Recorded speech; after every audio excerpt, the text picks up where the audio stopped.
Labas vakaras, eteryje Reporterio laida. Matysite.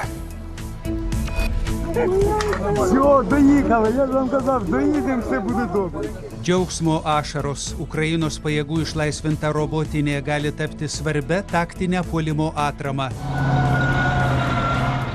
Lėktuvų netenkanti Rusija perkelė juos į Suomijos pasienį.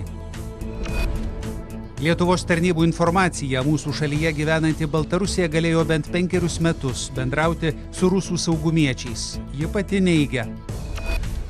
Iš didelio debesies maža lietaus. Po tyrimo Vilniaus apylinkės su okupuotu Donbasu lyginęs valstybinės kalbos inspekcijos viršininkas nubaustas pastaba. Mąžta laimingų Vilniečių. Jie mažiau juda, dažniau čiulpia elektroninės cigaretes. Naujausio tyrimo rezultatai.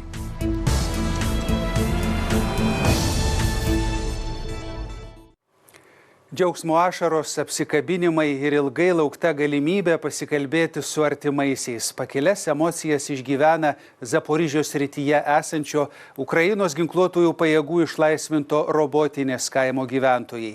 Rusijoje nerimą sėja vis dažnesnės bepiločių atakos. Po smūgio kariniam aerodromui, kai buvo sunaikintas strateginis bombonešis, Rusija perkėlė lėktuvus į Suomijos pasienį.